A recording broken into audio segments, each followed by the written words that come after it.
दोस्तों सुनो कहानी हॉरर चैनल में आपका एक बार फिर से स्वागत है। मेरा नाम है वीरेन और आज की इस एपिसोड में मैं सुनाने वाला हूँ शेरलॉक होम्स की एक बेहद ही रोमांचक कहानी। इस कहानी को आखिर तक जरूर सुनिएगा, ये कहानी आपको जरूर पसंद आएगी। चलिए कहानी शुरू करते हैं। शेरलॉक और मेरी दोस्ती में हम दोनों ने कई पेचीदा केसेस सॉल्व किए हैं, लेकिन दो ऐसे मामले हैं जिनकी तरफ मुझे शेरलॉक होम्स का ध्यान खींचना पड़ा। उनमें से एक है मिस्टर हेथली का कटा हुआ अंगूठा और दूसरा कर्नल वॉरबटन के पागलपन की गाथा। इनमें से दूसरी समस्या ज्यादा पेचीदी थी, पर पहली समस्या इतनी नाटकीय है कि उसके बारे में बताना बेहद जरूरी है, और वो है मिस्टर हेथली का कटा हुआ अंगूठा। जहां तक मुझे याद है, ये 1989 की गर्मियों की बात है। उस वक्त मेरी शादी को ज्यादा समय नहीं हुआ था और मैं दवाइयों की पढ़ाई करने के लिए लंदन आया था।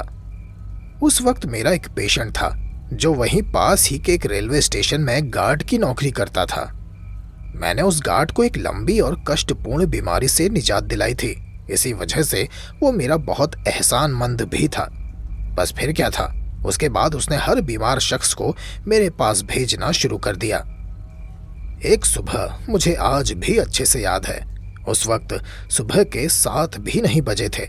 मेरी आया ने मुझे जगाया और मुझसे कहा कि डॉक्टर वॉटसन, आपसे मिलने आपके रेलवे गार्ड साहब आए हैं। उनके साथ एक और साहब हैं जिन्हें तुरंत मेडिकल हेल्प चाहिए।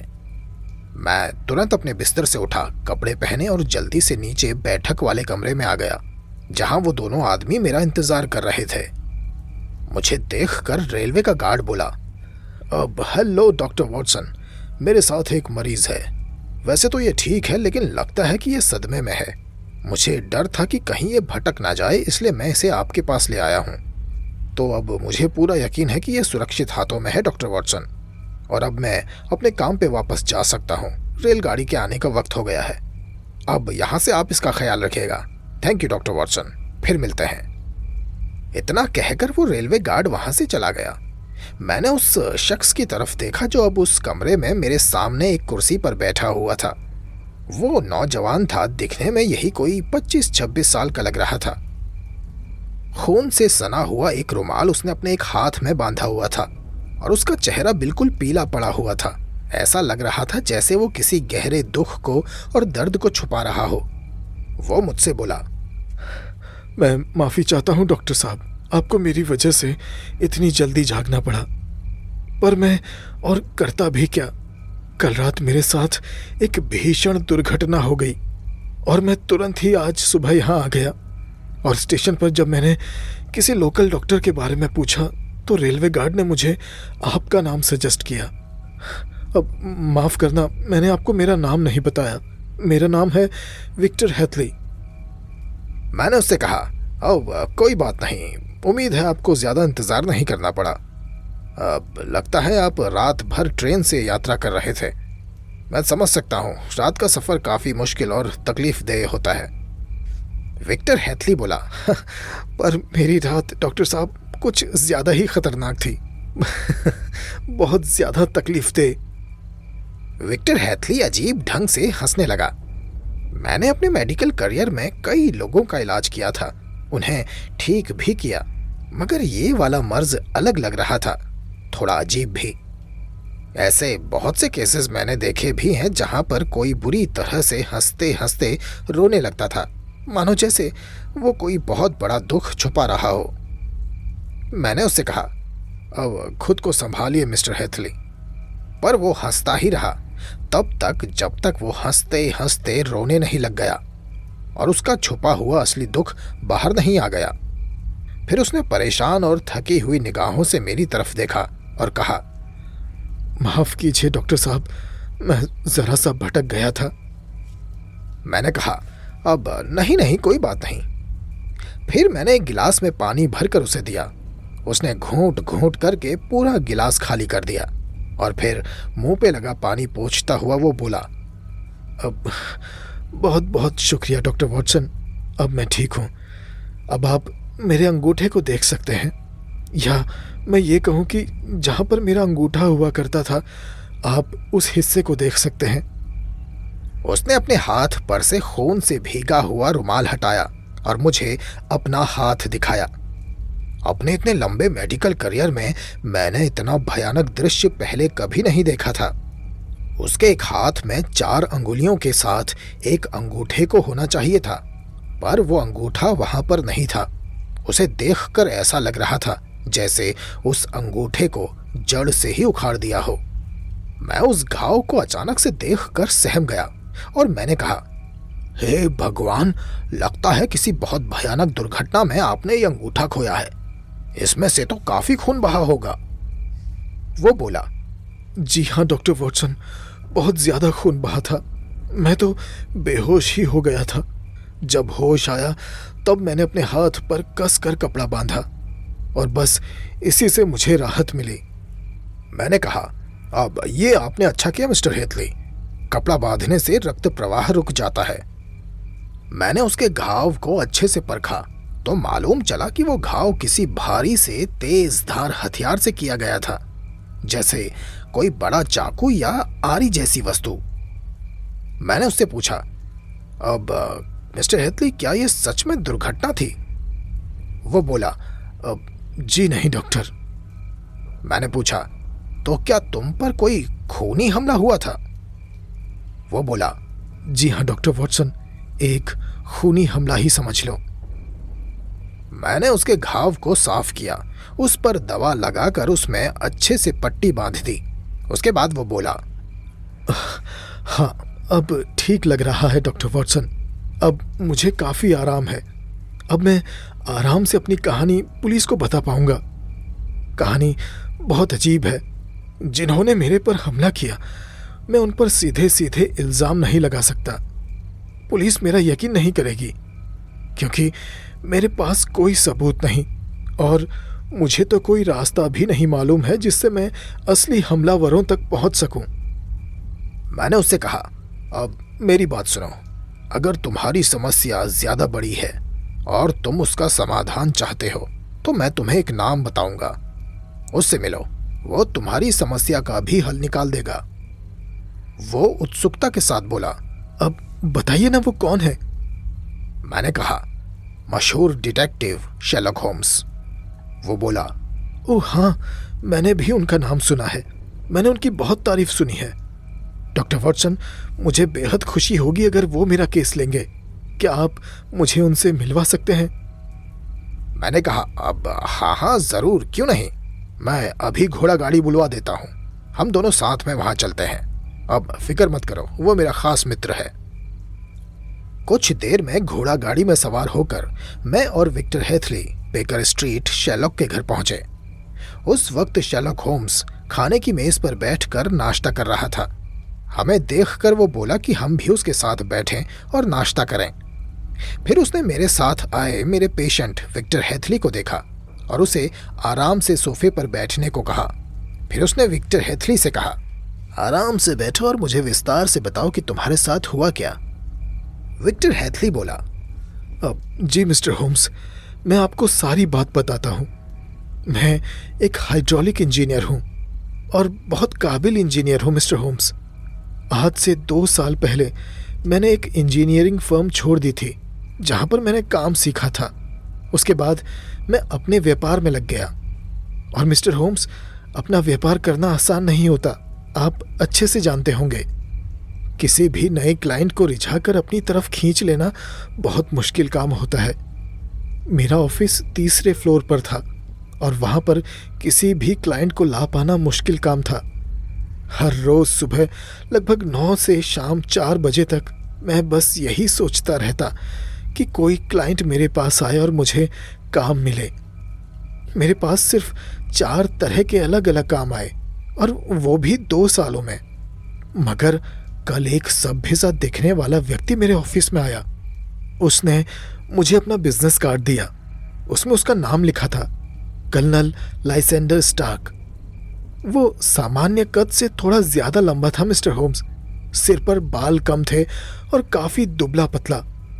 मैंने अपनी जिंदगी में उतना दुबला पतला शख्स कभी नहीं देखा था।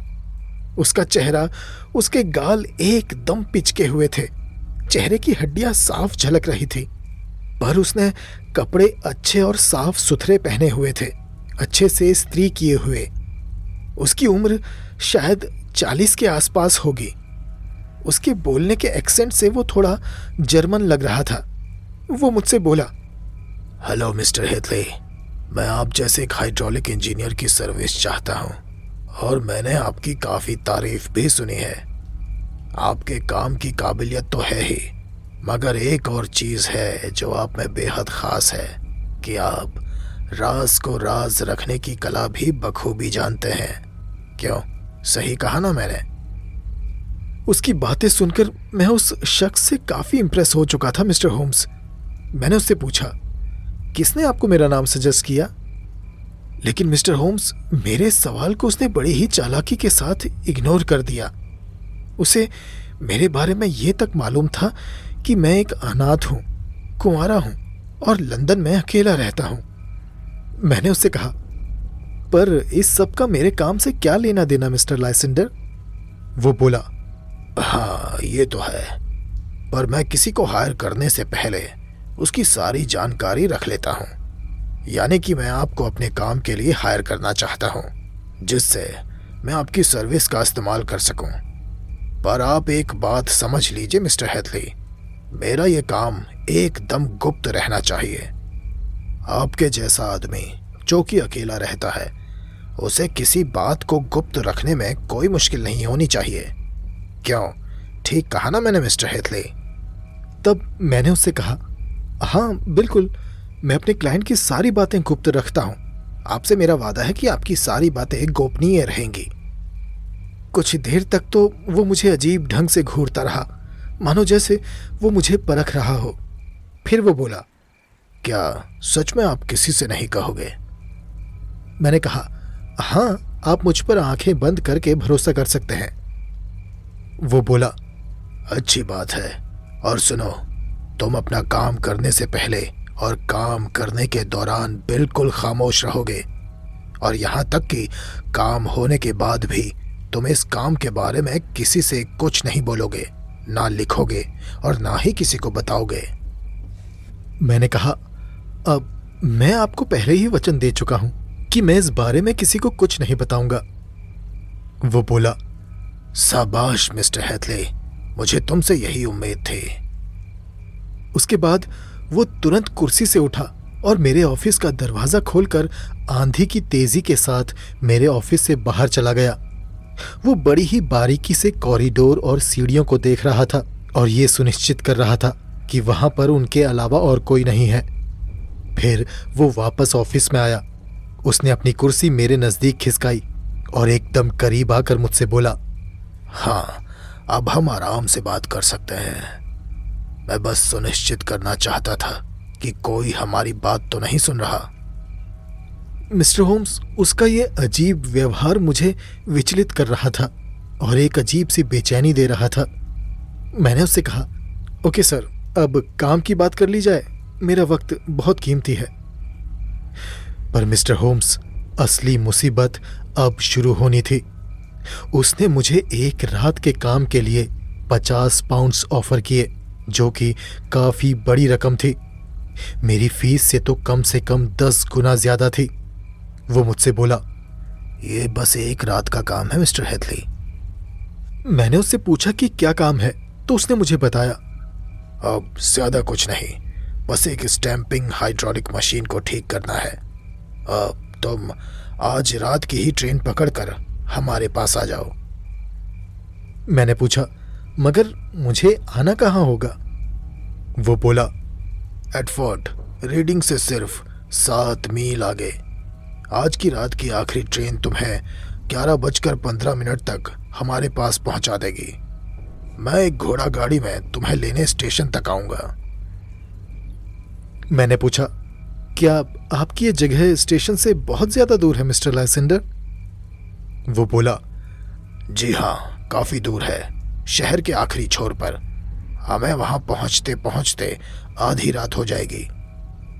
मैंने उससे कहा, अब अगर आप बुरा ना माने तो मैं दिन के वक्त नहीं आ सकता। नहीं नहीं, बिल्कुल नहीं। हम तुम्हें तुम्हारी फीस से कई गुना ज्यादा रकम दे रहे हैं और काम भी ज्यादा बड़ा नहीं है। और वैसे भी तुम्हारे पास कौन सा बीवी बच्चे हैं जो रात में तुम्हारा इंतजार करेंगे। देखो मिस्टर हेथली, अगर तुम्हें यह काम पसंद नहीं आ रहा तो तुम बेशक मना कर सकते हो। मैंने कहा, नहीं नहीं मिस्टर लाइसेंडर, मुझे ये काम करना है। और उसके बाद मैंने उससे काम से संबंधित और जानकारी मांगी। मगर मिस्टर होम्स, उसकी कहानी अजीब और बेबुनियादी लग रही थी। उसने मुझे बताया कि उसने अपने घर के पिछले हिस्से की खुदाई में कुछ बेशकीमती चीज़ें खोज निकाली हैं और वो ज़्यादा से ज़्यादा खुदाई करना चाहता है रात ही रात में, ताकि उसके पड़ोसी जाग ना जाएं। वो उन बेशकीमती चीज़ों को बेचकर मिस्टर होम्स पैसे कमाना चाहता था और उन पैसों से अपने पड़ोसियों की जगहों को भी खरीदना चाहता था। उसे उम्मीद थी कि जैसे उसकी ज़मीन के नीचे से बेशकीमती चीज़ें निकल रही हैं, वैसे ही पड़ोसियों की ज़मीन के नीचे भी उसे बहुत कुछ मिल सकता है। वो चाहता था कि मैं उसका काम आधी रात में ही ख़त्म कर दूं, क्योंकि अगर पड़ोसियों को पता चल गया कि एक हाइड्रोलिक इंजीनियर वहां आया हुआ है तो वो बेवजह शक करेंगे कि ज़मीन की खुदाई चल रही है और वो पड़ोसी काम भी रुकवा सकते थे। उसकी ये कहानी मिस्टर होम्स कोई लॉजिक नहीं बना पा रही थी और बिल्कुल ही बेकार सुनाई पड़ रही थी। मैंने उससे पूछा, मिस्टर लाइसेंडर, आखिर ये स्टैंपिंग हाइड्रोलिक मशीन जिसे आप ठीक करवाना चाहते हैं, उसका ज़मीन की खुदाई से क्या लेना देना? ज़मीन तो आप फावड़े से या कुदाल से भी आसानी से खोद सकते हैं। वो बोला, ये हमारा अपना तरीका है। हम पहले ज़मीन को ईंटों से दबाते हैं, जिससे कोई नहीं जान सकता कि वहाँ क्या हो रहा है। ये बस मैं यूं ही बता रहा हूँ। अब हमने तुम्हें अपने पूरे भरोसे पे ले लिया है मिस्टर हेथली, और दिखा दिया है कि मैं तुम पर विश्वास कर रहा हूँ। इतना कहकर वो खड़ा उठा और फिर बोला, मैं आज रात 11:15 बजे तुम्हें एफर्ड स्टेशन पर मिलूंगा। याद रहे मिस्टर हेथली, तुम किसी को भी एक शब्द नहीं बताओगे। आज रात 11:15 बजे मिलते हैं। उसके बाद उसने मुझे बड़ी ही पैनी नजरों से देखा। उसके बाद वो मेरे ऑफिस से निकला और वहां से चला गया। मिस्टर होम्स, जब मैंने सारे मामले पर गहराई से सोचा तो मैं इस काम को लेकर अचरज में पड़ गया था। ये जो मामूली सा काम मुझको सौंपा गया था, एक तरफ तो मैं बहुत ज्यादा खुश था कि जो रकम मुझे ऑफर की जा रही थी वो उससे 10 गुना ज्यादा थी जितना मैं खुद अपने मुंह से मांगता, और ये भी संभव था कि इस ऑर्डर के बाद मुझे और भी ऑर्डर मिलेंगे। पर दूसरी ओर मिस्टर होम्स, मुझे ये काम देने वाले के चेहरे के भावों को, उसकी बातों को अगर मैं सोचूं तो मुझे उस पर शक हो रहा था। मुझे लग रहा था कि स्टैंपिंग हाइड्रोलिक मशीन से खुदाई वाली बात जो उसने मुझे बताई वो तो बेतुकी थी ही, और मुझे आधी रात में वहां बुलाकर उस मशीन को ठीक करने वाली बात भी बेतुकी ही थी। और मिस्टर होम्स जिस तरह से वो घबरा रहा था कि मैं ये सारी बातें किसी और को ना बता दूं, ये बात भी एकदम रहस्यपूर्ण थी। फिर भी मिस्टर होम्स, मैंने अपनी सारी शंकाओं को हवा में उड़ा दिया और पेट भर खाना खाया। फिर मैं सीधा स्टेशन गया और वहां से ट्रेन पकड़कर एफर्ट के लिए चल दिया। मैंने इस बात का भी ध्यान रखा कि मैं किसी को भी इस बारे में ना बताऊं।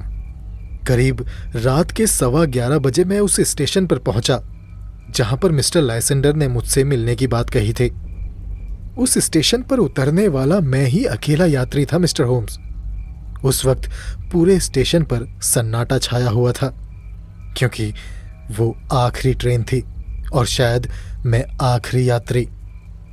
मैंने स्टेशन पर चारों तरफ नजर घुमाई तो मुझे वहां पर एक लालटेन लिए एक बूढ़ा सा व्यक्ति खड़ा दिखाई दिया जो कूली था।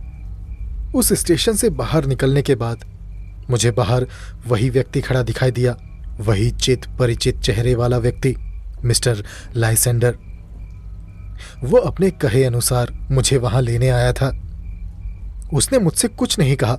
उसने सीधे मेरी बाह पकड़ी और मुझे एक गाड़ी की तरफ ले गया जिसका दरवाजा उसने पहले से ही खोल कर रखा हुआ था। उसने मुझे जल्दी से उस घोड़ा गाड़ी में बिठाया और उसके बाद उसने दोनों तरफ की खिड़कियों को बंद कर दिया और उस गाड़ी के आगे लदा घोड़ा जितनी तेजी से आगे बढ़ सकता था वो उतनी तेजी से आगे बढ़ता रहा। तभी शेरलॉक होम्स ने बीच में उसे टोका। मिस्टर हैथली, क्या उस गाड़ी में सिर्फ एक ही घोड़ा था? जी हाँ मिस्टर होम्स, सिर्फ एक ही घोड़ा था। शेरलॉक ने फिर पूछा, अच्छा, तुमने उस घोड़े का रंग गौर किया क्या था? हाँ मिस्टर होम्स, जब मैं उस घोड़ा गाड़ी में चढ़ रहा था तब मैंने किनारे पर लगी बत्तियों की रोशनी में उसे देखा था। वो भूरे रंग का था। शेरलॉक ने फिर पूछा, अच्छा, वो घोड़ा थका हुआ लग रहा था या फिर एकदम तरोताज़ा? मिस्टर होम्स, वो एकदम तरोताज़ा लग रहा था, एकदम चमकदार, साफ सुथरा। शेरलॉक ने फिर कहा, अच्छा, बीच में टोकने के लिए माफ़ी चाहता हूँ, तुम अपनी कहानी आगे जारी रख सकते हो। अब मिस्टर होम्स, फिर हम उस स्टेशन से चल दिए और कम से कम 1 घंटे तक चलते रहे। और एक और बात मिस्टर होम्स, जैसा कि मिस्टर लाइसेंडर ने मुझे बताया था कि वो सफ़र कम से कम 7 मील का होना चाहिए था, पर जितनी देर से हम चले जा रहे थे उससे ऐसा लग रहा था जैसे हम 7 नहीं, कम से कम 9-10 मील चल गए होंगे।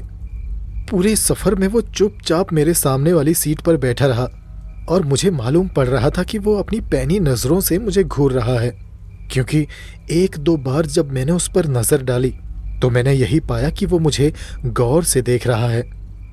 उस इलाके की सड़कें अच्छी हालत में नहीं थी मिस्टर होम्स, क्योंकि हमारी गाड़ी बुरी तरह से झटके और हिचकोले खा रही थी।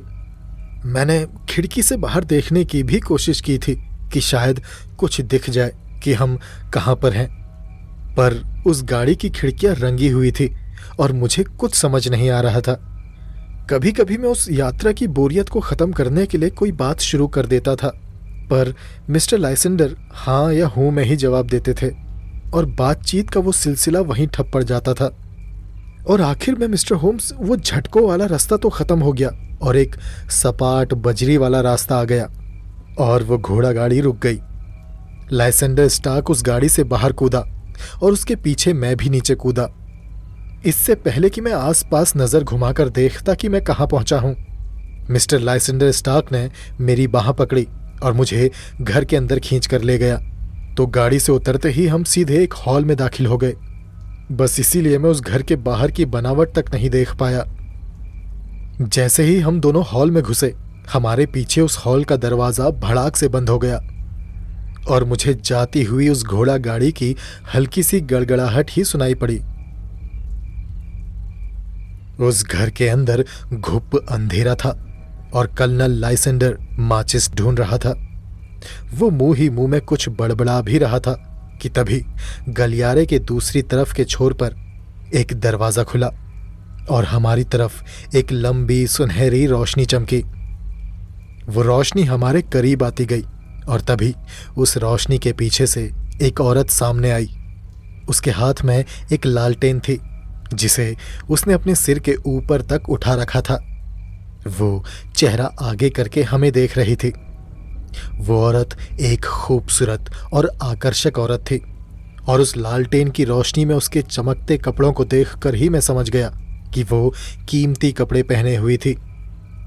उसने किसी दूसरी भाषा में कर्नल लाइसेंडर से कुछ कहा।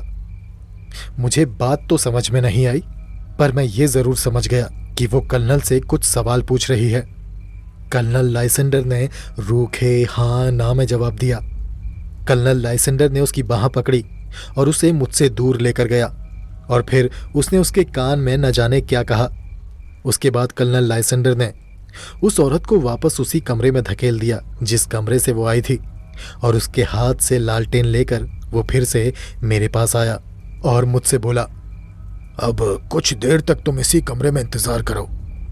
फिर उसके बाद उसने एक दूसरे कमरे का दरवाज़ा खोला जो एक छोटा सा और सादे ढंग से सजा हुआ कमरा था, जिसके बीचों बीच एक गोल मेज रखी हुई थी जिसके ऊपर कई जर्मन किताबें बिखरी पड़ी थी। कर्नल लाइसेंडर ने उस लालटेन को एक पियानो के ऊपर रख दिया जो दरवाजे के पास ही था। मिस्टर हैथली, मैं एक पल के लिए भी आपको इंतजार नहीं करवाऊंगा, मैं बस अभी आया। इतना कहकर वो वहां से चला गया। मैंने मेज पर रखी किताबों पर नजर डाली और जर्मन ना जानने के बावजूद भी मैं देख सकता था कि उनमें से 2 किताबें विज्ञान की थी और बाकी कविताओं की थी। उसके बाद मैं उस कमरे की खिड़की पर गया, ये सोचकर कि मुझे बाहर का कुछ दृश्य दिखाई दे जाएगा, मगर खिड़की पर लकड़ी के तख्ते ठोककर उसे बंद किया गया था। वो घर आश्चर्यजनक रूप से एकदम सन्नाटे से भरा घर था। वहां एकदम चुप्पी छाई हुई थी। गलियारे में कहीं कोई पुरानी घड़ी टिक टिक कर रही थी, वरना तो उस पूरे घर में सन्नाटा ही पसरा पड़ा था। मुझे एक अजीब सी बेचैनी महसूस होने लगी मिस्टर होम्स, ये सोचकर कि ये जर्मन लोग कौन थे और क्या कर रहे थे ऐसे वीरान सुनसान घर में रहकर। आखिर ये जगह है कौन सी? मैं एफोर्ड स्टेशन से लगभग 10-11 मील दूर था। मैं बस इतना ही जानता था, पर मैं ये नहीं जानता था कि मैं उत्तर में हूं या दक्षिण में, पूरब में या पश्चिम में। शायद रीडिंग और अन्य बड़े शहर आसपास ही थे, इसलिए ये जगह उतनी अलग थलग तो नहीं थी मिस्टर होम्स। पर एक बात तो तय थी कि हम जरूर किसी गांव में थे, क्योंकि जिस तरह की शांति वहां पर छाई हुई थी उससे यही लग रहा था। मैं उस कमरे में चहलकदमी करने लगा और अपना हौसला बनाए रखने के लिए मैं मन ही मन एक गाना गुनगुनाने लगा। मेरे मन में एक ही रात में जरा से काम के 50 पाउंड पाने की खुशी थी। तभी अचानक उस चुप्पी में बगैर किसी आहट के मेरे कमरे का दरवाजा धीमे से खुला। मैंने दरवाजे की तरफ देखा तो दरवाजे के बीच में वही स्त्री खड़ी थी, वही खूबसूरत आकर्षक स्त्री। उस औरत के पीछे वाले कमरे में एकदम घुप अंधेरा छाया हुआ था। मेरे कमरे में पियानो के ऊपर रखे लालटेन की रोशनी में उस खूबसूरत औरत का चेहरा एकदम साफ दिखाई दे रहा था और एकदम आकर्षक भी। पर वो थोड़ी डरी हुई नजर आ रही थी और उसके चेहरे के डरे हुए भावों को देखकर मेरे सीने में भी बर्फ जम गई। उसने अपनी कांपती हुई उंगली अपने होठों पर रखी और मुझे चुप रहने का इशारा किया और धीमे से टूटी फूटी अंग्रेजी में कुछ शब्द बुदबुदाई। उसकी नजरें बार बार किसी भयभीत घोड़े की तरह अपने पीछे देख रही थी, मानो जैसे वो ये सुनिश्चित करना चाहती हो कि कहीं उसके पीछे कोई है तो नहीं। वो मुझसे बोली, आपके यहाँ रहने से कुछ नहीं सुधरने वाला, आप चले जाओ यहाँ से, आपका यहाँ कोई काम नहीं है। पर मैंने उस औरत से कहा, मैडम अभी तक मेरा काम हुआ नहीं है, मैं यहाँ मशीन ठीक करने आया हूँ। जब तक मैं उस मशीन को नहीं देख लेता मैं यहाँ से नहीं जा सकता। वो फिर से मुझसे बोली, सुनो, तुम्हारा यहाँ इंतजार करना बिल्कुल भी ठीक नहीं होगा, तुम उस दरवाजे से बाहर निकल जाओ, चले जाओ यहाँ से। मगर उसकी इस बात के जवाब में मैंने मुस्कुराकर ना में सिर हिला दिया। उसके चेहरे के भाव अचानक से गुस्से में बदल गए। वो अपने हाथ मरोड़ते हुए मेरे करीब आई और मुझसे बोली, इससे पहले कि बहुत ज्यादा देर हो जाए चले क्यों नहीं जाते यहाँ से, जाओ। पर मिस्टर होम्स, मैं भी स्वभाव से थोड़ा अड़ियल किस्म का हूँ और अड़चन आने पर वो काम जरूर करता हूँ जिस काम को करने के लिए मुझे मना किया जाता है। मैंने उन 50 पाउंड्स के बारे में सोचा जिनके लिए मैं वहां आया था और इतनी दूर सफर करके मैं यहाँ पहुंचा था, और फिर वो रात मैं वापस भी कैसे जाता। ये सब सोचकर मैं वहीं खड़ा रहा और सोचने लगा कि मैं अपना काम किए बिना वहां से क्यों चला जाऊं। मैंने मन में सोचा कि वो औरत पागल भी तो हो सकती है। हालांकि उसकी बातों से मैं अंदर तक हिल चुका था। मैंने उस औरत की आंखों में देखकर दृढ़तापूर्वक वहां से जाने के लिए मना कर दिया और मैंने उसको बता दिया कि मेरा वहीं रुकने का इरादा है, जो कि मेरी सबसे बड़ी भूल थी मिस्टर होम्स। वो फिर से मुझे मनाने की कोशिश करने ही वाली थी कि तभी ऊपर वाले कमरे का दरवाजा भड़ाक से बंद हुआ और हमें सीढ़ियों से नीचे उतरते कदमों की आवाज सुनाई दी। उन कदमों की आवाज को सुनकर वो निराश और हताश हो गई। उसने अपने हाथ ऊपर किए और वापस उस कमरे में चली गई जहां से वो आई थी। उस औरत के वहां से जाते ही उस कमरे में दूसरे दरवाजे से 2 आदमी अंदर आए, जिसमें से एक कर्नल लाइसेंडर थे और दूसरा एक मोटा सा आदमी। कर्नल लाइसेंडर ने उस मोटे व्यक्ति का परिचय मिस्टर फर्ग्यूसन के नाम से कराया। वो कर्नल लाइसेंडर का सेक्रेटरी और मैनेजर था। कर्नल लाइसेंडर ने उस कमरे में चारों तरफ देखा और उसकी नज़र उस दरवाजे की तरफ गई जिस दरवाजे से वो औरत अंदर आई थी। वो दरवाज़ा खुला हुआ था। उसको देखकर कर्नल बोला, मेरे ख्याल से जब मैं यहाँ से गया था वो दरवाज़ा बंद था मिस्टर हैथली। मुझे डर है तुम्हें ठंडी हवा लगी होगी। मैंने कर्नल लाइसेंडर से कहा, नहीं, ये दरवाज़ा मैंने खुद ही खोला था। दरअसल मुझे इस कमरे में घुटन सी महसूस हो रही थी। फिर मैंने कर्नल लाइसेंडर से कहा, अब कर्नल साहब, बेहतर होगा कि हम अपना काम शुरू कर दें। जितना जल्दी काम शुरू होगा उतना ही जल्दी ख़त्म हो जाएगा। फिर मुझे वापस भी जाना होगा। कर्नल लाइसेंडर बोला, अब हाँ ठीक है, मिस्टर फर्ग्यूसन और मैं तुम्हें उस मशीन तक लेकर चलते हैं। वैसे कर्नल लाइसेंडर, मुझे एक चीज़ समझ में नहीं आई कि आप घर के अंदर मशीन रख कर ज़मीन कैसे खोद सकते हैं। कर्नल लाइसेंडर बोले, उसकी फिक्र तुम मत करो, वो हमारा काम है, तुम बस मशीन ठीक करो। उसके बाद हम तीनों उस कमरे से बाहर उस कमरे तक गए जिस कमरे में वो स्टैंपिंग हाइड्रोलिक मशीन रखी हुई थी। आगे आगे कर्नल लाइसेंडर हाथ में लालटेन लिए चल रहे थे। उसके पीछे वो मोटा मैनेजर और सबसे पीछे मैं। वो पुराना घर एक भूल भुलैया सा था मिस्टर होम्स।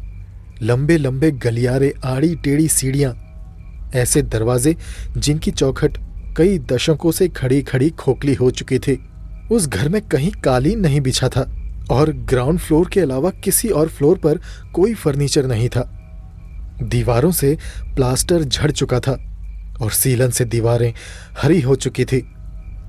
वो सब देखकर मैंने ऐसा जताया जैसे मुझे वो सारी चीजें बिल्कुल भी संदिग्ध नहीं लग रही, जबकि लग रही थी मिस्टर होम्स। सब कुछ अजीब था, पर वो सब मैंने अपने चेहरे पर नहीं आने दिया। मैं बस चाहता था कि मैं अपना काम खत्म करूं और काम खत्म करके उस अजीब से घर से बाहर निकल जाऊं। मेरे दिमाग में उस औरत की चेतावनी भी घूम रही थी। हालांकि उस वक्त तो मैंने उस औरत की बातों को इग्नोर कर दिया, लेकिन अभी मैं कर्नल लाइसेंडर और उस मोटे मैनेजर पर अपनी कड़ी नजर रखे हुए था। मैं अंदर ही अंदर पूरा चौकन्ना था, एकदम सतर्क। वो मोटा मैनेजर मिस्टर फर्ग्यूसन, वो बड़ा ही बोरिंग और चुप रहने वाला आदमी था, पर उसने जो थोड़ी बहुत बातचीत की थी उससे यही पता चल रहा था कि वो इसी देश का व्यक्ति है। तभी एक छोटे से दरवाजे के पास जाकर कर्नल लाइसेंडर रुक गया। उसने उस छोटे से दरवाजे का ताला खोला। उस दरवाजे के अंदर एक छोटा सा चौकोर कमरा था। वो कमरा इतना छोटा था कि हम तीनों एक साथ उसके अंदर मुश्किल से ही आ पाते। इसीलिए वो मोटा मैनेजर मिस्टर फर्ग्यूसन उस कमरे के बाहर ही खड़े रहे और कर्नल लाइसेंडर मुझे उस कमरे के अंदर लेकर गया। असल में वो कमरा नहीं था, बल्कि एक हाइड्रोलिक प्रेस थी, वही हाइड्रोलिक मशीन जिसे मैं ठीक करने वहां आया था। उस वक्त हम उस मशीन के अंदर खड़े थे। अगर बाहर से कोई उस मशीन को स्टार्ट कर देता तो वो मशीन हमको कुचल कर हमारी चटनी बना देती। उस छोटे से कमरे की जो छत थी वो लोहे की थी, जिसके ऊपर पिस्टन लगा हुआ था, और जो उस कमरे का फर्श था वो भी लोहे का ही था। जब मशीन स्टार्ट की जाती है तो उस कमरे की छत नीचे की तरफ बढ़ती है और पूरी ताकत के साथ जो भी उन दो लोहे की सतहों के बीच में आ जाए वो मशीन उसको कुचल कर चपटा कर देती है। कर्नल लाइसेंडर बोला, वैसे तो ये मशीन ठीक है, बस इसमें थोड़ा सा कड़ापन आ गया है और इसके फोर्स में भी थोड़ी कमी आ गई है। शायद इस मशीन को देखकर तुम हमें बता पाओगे कि हम इसे कैसे ठीक कर सकते हैं। तो मिस्टर होम्स, मैंने उसके बाद कर्नल लाइसेंडर के हाथ से लालटेन लिया और उस मशीन को अच्छे से देखा। वो मशीन वाकई में बहुत बड़ी और शक्तिशाली थी। उस मशीन से काफी ज्यादा प्रेशर डाला जा सकता था। जब मैं उस मशीन से बाहर आया और उस मशीन को नियंत्रित करने वाले लीवर दबाए, तब उस मशीन के अंदर से एक फिश की आवाज आई। उस आवाज को सुनते ही मैं समझ गया कि उस मशीन के अंदर कहीं पर से पानी लीक हो रहा है। मैंने उस मशीन को अच्छे से देखने के बाद उसकी परेशानी कर्नल लाइसेंडर को बताई। वो दोनों मेरी बातों को बड़े गौर से सुन रहे थे और उन्होंने मुझसे कई सवाल पूछे कि मैं उस मशीन को कैसे ठीक करूंगा। मैं उन्हें पूरी बातें समझाने के बाद उस मशीन के अंदर घुसा और अपनी जिज्ञासा शांत करने के लिए मैंने उस मशीन को अच्छे से देखा। उस मशीन को अच्छे से देखने के बाद एक बात तो मुझे अच्छे से समझ में आ गई कि जमीन की खुदाई करने वाली वो बात एकदम मनगढ़ंत थी। वहां पर कोई खुदाई नहीं हो रही थी। वैसे भी मुझे पहले ही सोचना चाहिए था कि एक जरा सी खुदाई के लिए इतना शक्तिशाली इंजन का इस्तेमाल करना बेवकूफ़ी होगी। उस हाइड्रोलिक मशीन की जो दीवारें थी वो लकड़ी की थी, पर फर्श और छत धातु की बनी हुई थी।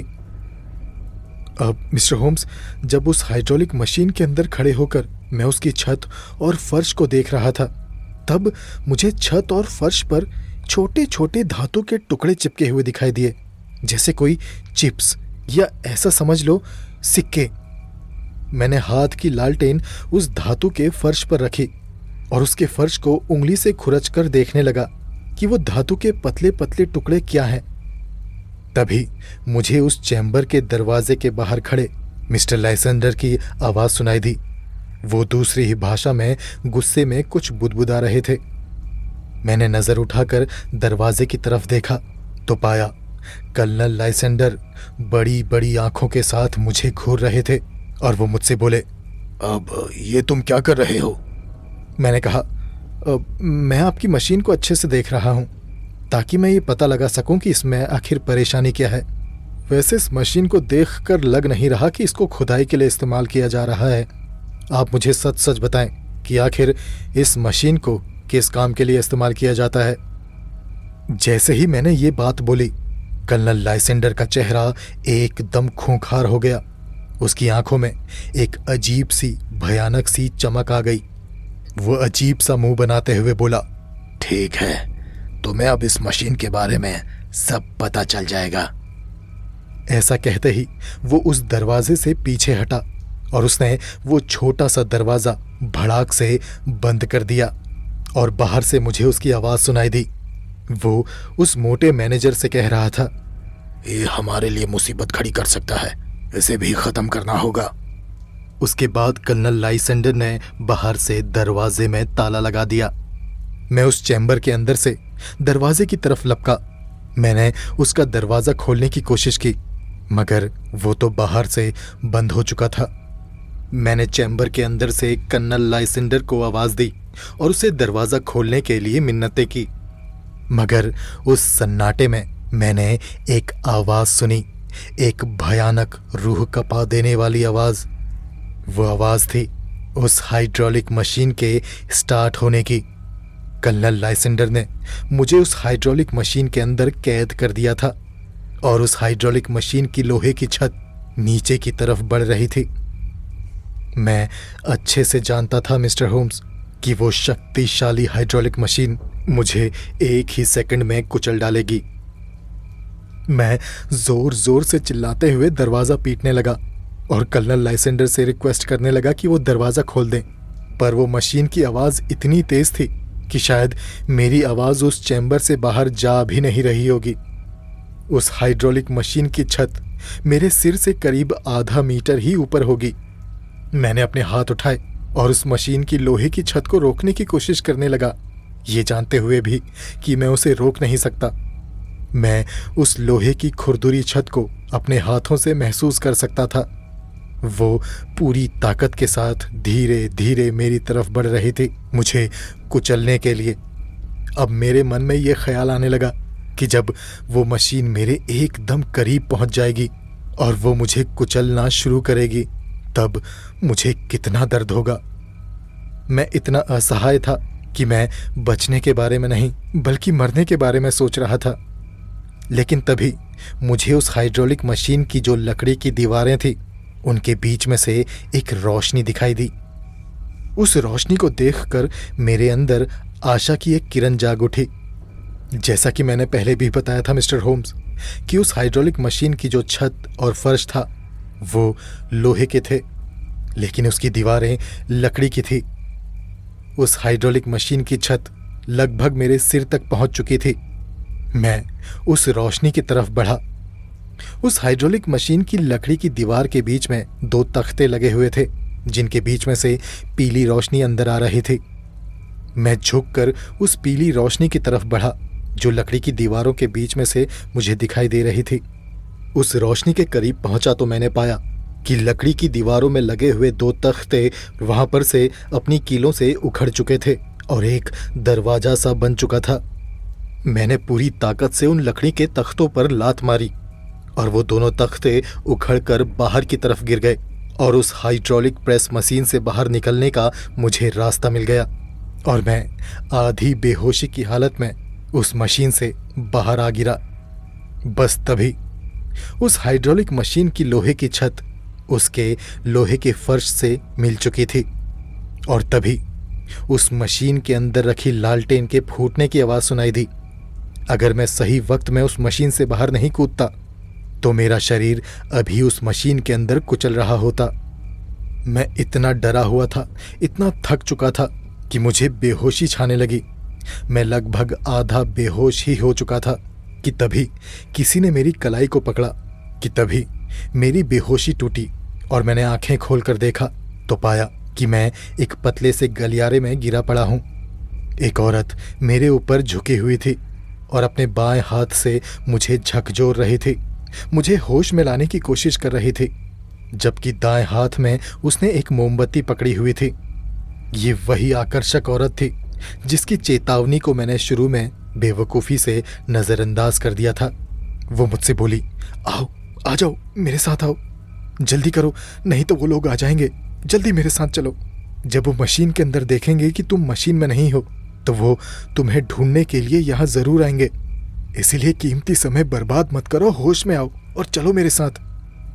मैं ज़मीन पर पड़ा हुआ था। मैंने खुद के होश को संभाला और इस बार उसकी बात पर यकीन किया।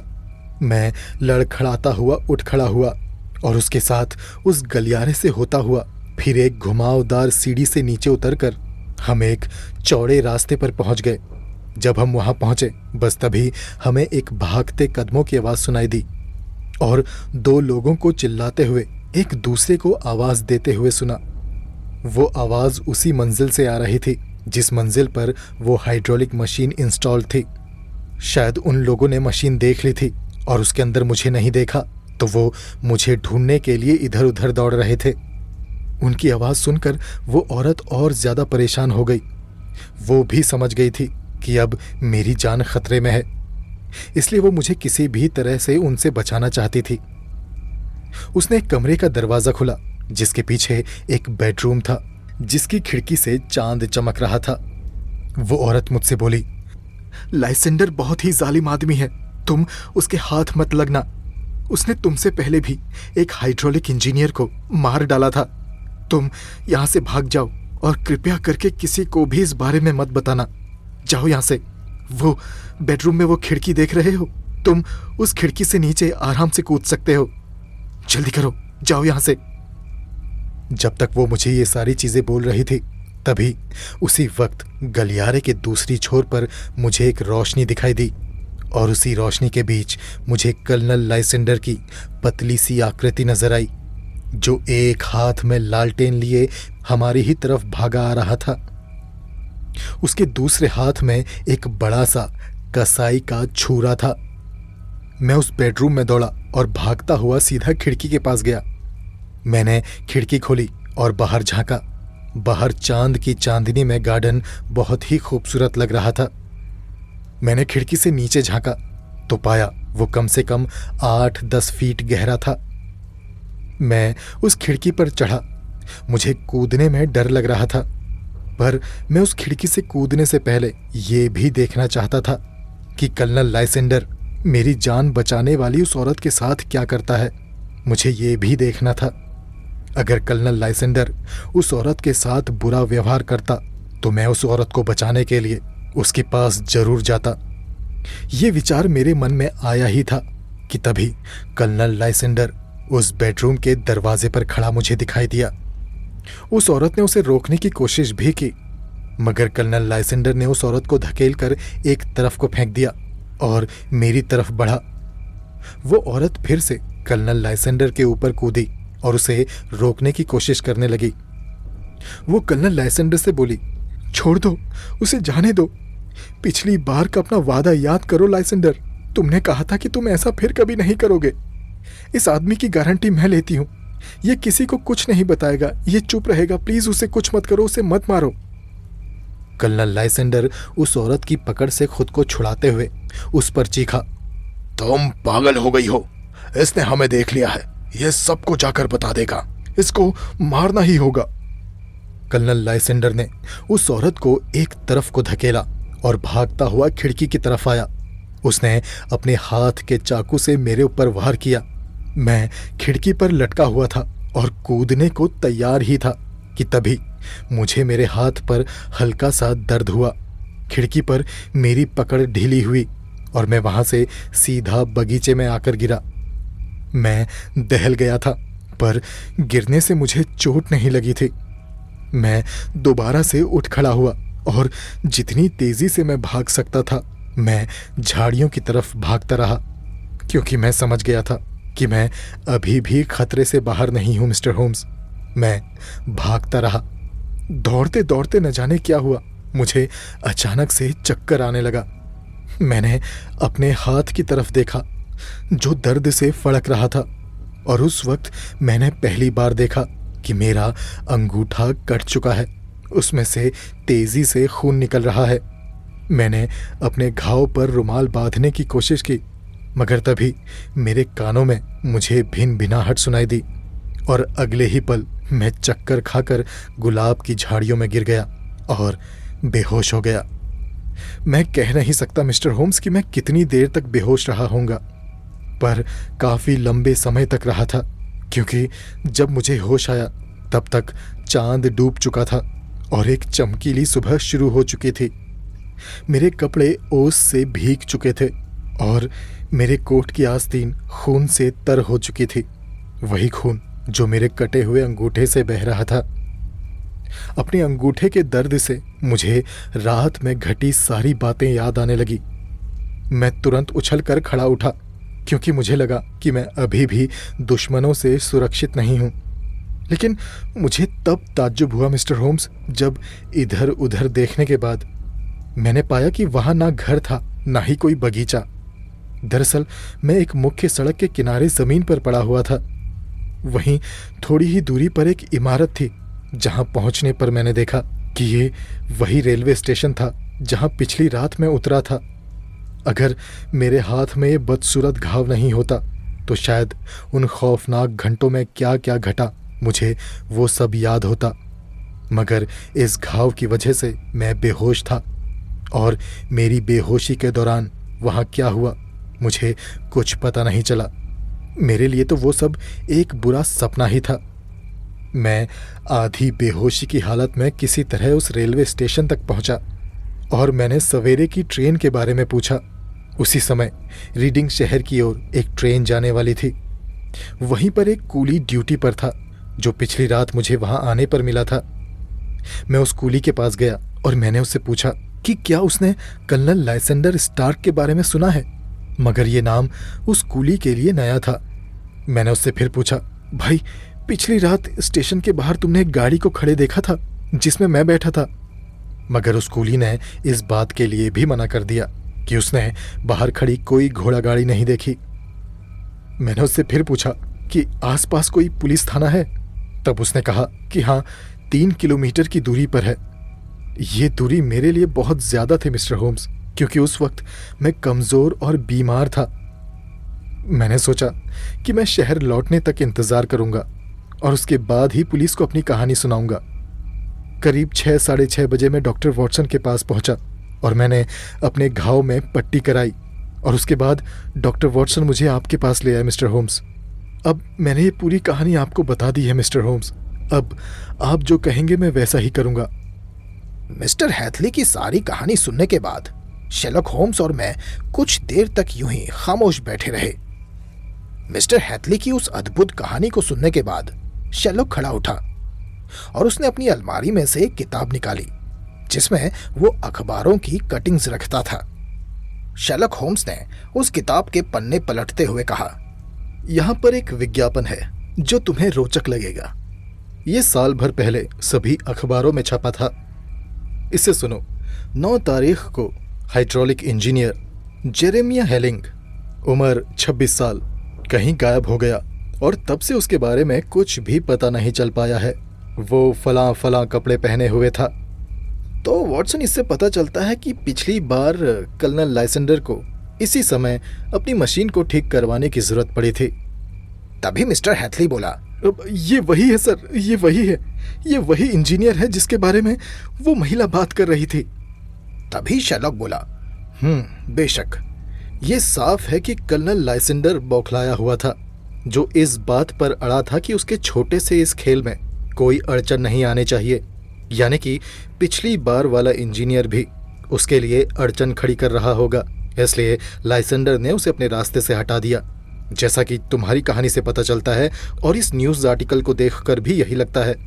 शेरलॉक आगे बोला, देखो, अब और समय बर्बाद करना बेवकूफ़ी होगी, और अगर तुम्हारे अंदर हिम्मत है तो हम अभी स्कॉटलैंड यार्ड पुलिस के पास चलते हैं और उसके बाद हम एफोर्ड चलेंगे, उसी जगह में जहां पर तुम्हारे साथ ये सारी वारदात हुई है। बस उसके कुछ ही देर बाद हम सभी एक ट्रेन में बैठकर एफोर्ड शहर की तरफ गए, जहां पर मिस्टर हैथली के साथ वो घटना घटी थी। हम सभी जानना चाहते थे कि आखिर वहां पर क्या खेल चल रहा है। Sherlock Holmes, hydraulic engineer mister Hatherley और स्कॉटलैंड यार्ड पुलिस का अधिकारी इंस्पेक्टर ब्रैडस्ट्रीट।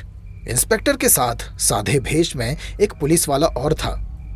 जब हम ट्रेन में बैठे हुए थे तब इंस्पेक्टर ब्रैडस्ट्रीट ने उस जगह का मैप हमारे सामने खोल कर रखा हुआ था और अपने कंपास से एफोर्ड शहर पर निशान लगा रहा था। ब्रैडस्ट्रीट बोला, ये देखो, ये निशान उस गांव से करीब 10 मील की दूरी पर है और हम जो जगह ढूंढ रहे हैं वो इसी के आसपास होनी चाहिए। शेरलॉक ने मिस्टर हैथली से पूछा, मिस्टर हैथली, क्या तुमने यही कोई 10-11 मील बताया था? मिस्टर हैथली ने कहा, हाँ मिस्टर होम्स, वो लगभग 1 घंटे की यात्रा थी। शेरलॉक ने कहा, और तुम्हें लगता है मिस्टर हैथली कि वो तुम्हें इतनी दूर बेहोशी की हालत में छोड़ गए? मिस्टर हैथली ने कहा, हाँ, उन्होंने ज़रूर ऐसा ही कुछ किया होगा। मुझे अभी कुछ कुछ याद आ रहा है मिस्टर होम्स कि जब मैं बेहोश था, या यूं कह लो कि आधा बेहोश था, तब मुझे 2 लोग उठाकर कहीं ले जा रहे थे। मुझे हल्का हल्का सा याद है। तभी मैंने मिस्टर हैथली से कहा, अब मुझे एक बात समझ में नहीं आ रही कि उन लोगों ने तुम्हें मार क्यों नहीं डाला? वो तुम्हें मार भी तो सकते थे। शेरलॉक बोला, शायद उस दुष्ट व्यक्ति का मन बदल गया होगा उस भली औरत की बातें सुनकर। मिस्टर हैथली बोला, अब मुझे ऐसा नहीं लगता सर। मैंने अपनी जिंदगी में इतना दुष्ट व्यक्ति कभी नहीं देखा। वो किसी की बातों में नहीं आएगा। मुझे नहीं लगता कि उसका मन बदला होगा। तभी इंस्पेक्टर ब्रैडस्ट्रीट बीच में बोला, अब ये देखो, मैंने निशान लगा दिया है। अब मैं यही जानना चाहता हूं कि वो लोग हमें कहाँ मिलेंगे। तभी शेरलॉक होम्स ने कहा, मैं पूरे यकीन के साथ इस मैप के ऊपर अपनी उंगली रख सकता हूं, और देखना, हम जिस जगह की तलाश कर रहे हैं वो वहीं पर होगी जहां पर मैं उंगली रखूंगा। तभी इंस्पेक्टर ब्रैडस्ट्रीट बोला, ओह अच्छा, आपने अपनी राय बना ली होगी मिस्टर होम्स। अब देखते हैं आपकी राय के साथ यहाँ मौजूद और कितने लोगों की राय मिलती है। चलिए सभी अपनी अपनी राय दें। मैं कहता हूं वो हमें दक्षिण में मिलेंगे। मिस्टर हैथली बीच में बोला, अब मैं कहता हूं पूरब, वो हमें पूरब में मिलेंगे। तभी सादे भेष में पुलिस वाले ने कहा, अब मैं पश्चिम के पक्ष में हूं। वहां पर कई छोटे छोटे गांव हैं जिनमें ज्यादा चहल पहल नहीं होती। तभी मैंने भी अपना पक्ष दिया और कहा, अब मुझे लगता है वो उत्तर में होगा, क्योंकि वहां कोई पहाड़ नहीं है। और मिस्टर हैथली ने जैसा बताया कि सफर के दौरान उसे बिल्कुल भी ऐसा नहीं लगा कि वो किसी पहाड़ी पर चढ़ रहे हों। तभी इंस्पेक्टर ब्रैडस्ट्रीट हंसता हुआ बोला, यहां तो सभी की राय अलग अलग है मिस्टर होम्स। अब तुम बताओ कि तुम किस दिशा के पक्ष में हो। शेरलॉक बोला, अच्छा है, अच्छा है, पर दोस्तों तुम सभी गलत सोच रहे हो। इंस्पेक्टर ब्रैडस्ट्रीट बोला, हम सभी गलत कैसे हो सकते हैं मिस्टर होम्स? शेरलॉक बोला, बिल्कुल हो सकते हो, तुम सभी गलत हो। उसके बाद शेरलॉक होम्स ने सामने टेबल पर फैले पड़े मैप के ऊपर एक जगह पर उंगली रखी और कहा, वे लोग हमें ठीक इस जगह पर मिलेंगे, ठीक यहाँ पर। सभी ने शेरलॉक की उंगली की तरफ देखा। शेरलॉक ने उंगली एफोर्ड रेलवे स्टेशन के ऊपर ही रखी हुई थी, यानी कि उसका कहना था कि वो लोग हमें वहीं पर मिलेंगे। ये देखकर मिस्टर हैथली चौंक पड़ा और बोला, पर मिस्टर होम्स, वो 10 मील का सफर, वो क्या था? मैं इस जगह से 10 मील दूर कहीं गया था। शेरलॉक बोला, 5 मील जाना और 5 मील आना, हो गया तुम्हारा 10 मील का सफर। दरअसल वो तुम्हें कहीं दूर नहीं लेकर गया, बल्कि एक गोल चक्कर लगाकर तुम्हें वापस यहीं पर ले आया जहां पर तुम उसे मिले थे, या ये कह लो वहीं आसपास कहीं पर। जैसा कि तुमने खुद ही कहा कि वो घोड़ा एकदम तरोताजा लग रहा था और एकदम साफ सुथरा और चमकदार। ऐसा हो ही नहीं सकता कि वो ऊबड़ खाबड़ रास्तों पर 10 मील सफर करके आए, वो ना थके और उस पर धूल मिट्टी ना चिपके, ऐसा मुमकिन ही नहीं है। तो इसका सीधा और साफ मतलब ये है कि वो वहीं उसी स्टेशन के आसपास कहीं पर था जहां पर तुम उसे मिले थे, और जब तुम उसकी गाड़ी में बैठे उसने तुम्हें कम से कम 1 घंटे तक इधर से उधर टहलाया ताकि तुम्हें ऐसा लगे कि तुम कहीं दूर जा रहे हो। और वैसे भी उस रेलवे स्टेशन में वो आखिरी ट्रेन थी जिसमें तुम आए थे, उसके बाद कोई ट्रेन वहां नहीं आनी थी। इसी वजह से तुम्हें उस लोकेशन का पता नहीं चल सका कि तुम रेलवे स्टेशन के पास ही किसी घर में हो। मैं समझ गया हूं कि कर्नल लाइसेंडर का क्या काम था। बहुत से लोग नकली सिक्के बनाते हैं, नकली करेंसी। कर्नल लाइसेंडर भी अपनी उस प्रेस मशीन का इस्तेमाल नकली सिक्के बनाने के लिए ही करता था। जैसा कि तुमने भी बताया था कि जब तुम उस मशीन के अंदर थे, तुम्हें उसकी सतहों पर छोटे छोटे धातु के टुकड़े चिपके हुए नजर आए, जैसे कोई चिप्स या कॉइन्स। तुमने ही बताया था। और वैसे भी हमें कुछ समय से मालूम था कि एक गैंग इस तरह का काम कर रहा है, नकली सिक्के बनाने का। तभी इंस्पेक्टर ब्रैडस्ट्रीट बोला, ओह हाँ, हम भी इसी गैंग के पीछे हैं। ये बहुत ही शातिर गैंग है, ये अपने पीछे कोई सबूत नहीं छोड़ता। शेरलॉक होम्स बोला, पर चलो, कम से कम इस घटना की वजह से हम अब उन तक पहुंच सकते हैं। लेकिन नियति को कुछ और ही मंजूर था, क्योंकि ये गैंग इतना शातिर था कि ये न शेरलॉक होम्स के हाथ आने वाला था, न इंस्पेक्टर ब्रैडस्ट्रीट के हाथ। जब हमारी ट्रेन एफोर्ड स्टेशन पहुंची तो हमें उसी स्टेशन के पास धुएं का एक बहुत बड़ा सा गुबार हवा में उड़ता हुआ नजर आया। इंस्पेक्टर ब्रैडस्ट्रीट ने वहां स्टेशन मास्टर से पूछा, अब यहां कहीं आग लगी है क्या? स्टेशन मास्टर ने बताया, हाँ, यहाँ पास ही के एक मकान में आग लगी है। जब इंस्पेक्टर ब्रैडस्ट्रीट ने उससे पूछा कि कब लगी थी, तो स्टेशन मास्टर ने बताया कि आग शायद रात में लगी थी और अब इतनी फैल चुकी है कि उसको रोकना मुश्किल होता जा रहा है। तभी शेरलॉक होम्स ने बीच में पूछा, अच्छा, वो घर है किसका? स्टेशन मास्टर बोला, मिस्टर ब्रीचर का। तभी हाइड्रोलिक इंजीनियर मिस्टर हैथली बीच में बोल पड़ा, क्या नाम बताया आपने? ब्रीचर? स्टेशन मास्टर ने कहा, हाँ। मिस्टर हैथली बोला, अब क्या वो दुबला पतला सा लंबा सा, यही कोई 40 साल का अधगंजा आदमी है? ये बात सुनकर स्टेशन मास्टर हंसने लगा और बोला, अब नहीं, डॉक्टर ब्रीचर एक अंग्रेज हैं, पर उसके साथ एक और आदमी रहता है जो शायद बीमार है और विदेशी है, और जैसा आप बता रहे हैं वो बिल्कुल वैसा ही दिखाई देता है। बस उसी वक्त हम सभी उस आग लगे घर की तरफ भागे। जिस घर में आग लगी थी उस तरफ जाने वाला रास्ता बेहद ही उबड़ खाबड़ था, और दूर सामने एक सफेद रंग का मकान था जिसमें आग लगी हुई थी। उसकी हर खिड़की दरवाजों से आग की लपटें बाहर निकल रही थी। उस जलते घर के सामने आग बुझाने वाली 3 गाड़ियां खड़ी थी जो उस आग को बुझाने का भरसक प्रयास कर रहे थे। तभी मिस्टर हैथली बोला, हाँ, वो रहा, हाँ बिल्कुल यही था वो।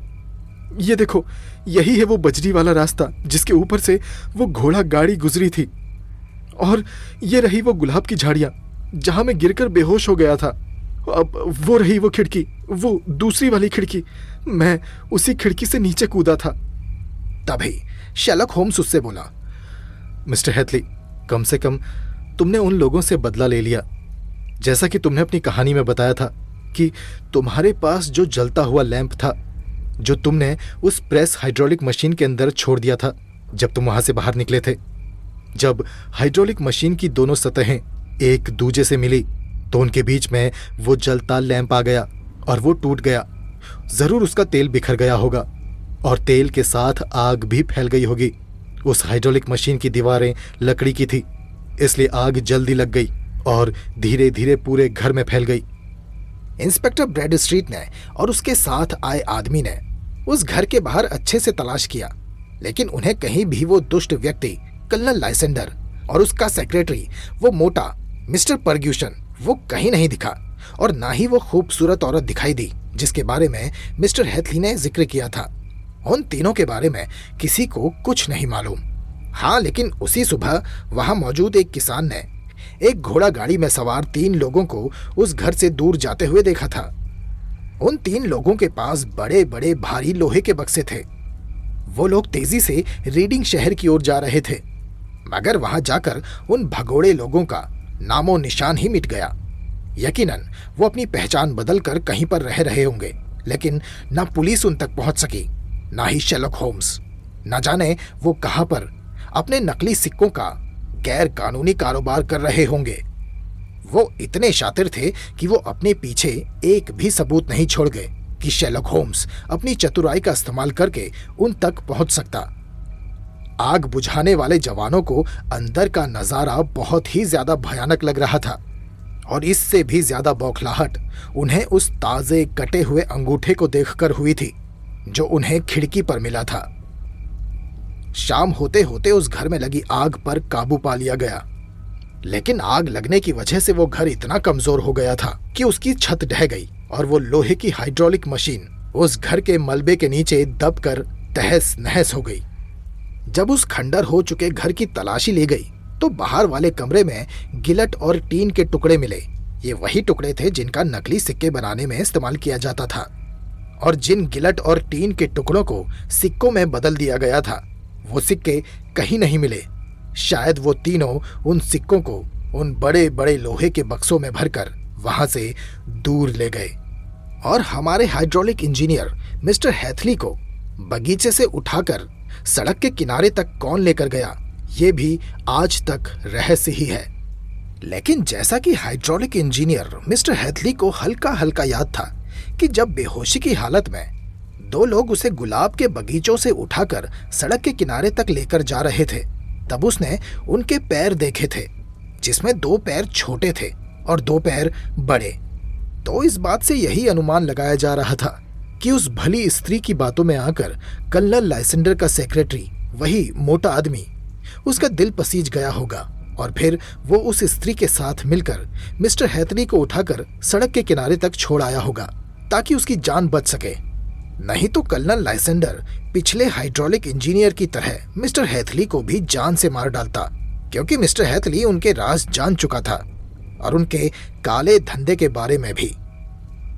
जब हम लोग वहां से वापस लंदन आ रहे थे और ट्रेन में बैठे हुए थे, तब मिस्टर हैथली बोला, क्या किस्मत है मेरी, मैंने अपना एक अंगूठा भी खो दिया और साथ ही 50 पाउंड भी। अगर मैं चुपचाप अपना काम करके वहां से वापस आ जाता तो इतना तमाशा ही नहीं होता, लेकिन देखो मुझे क्या ही मिला।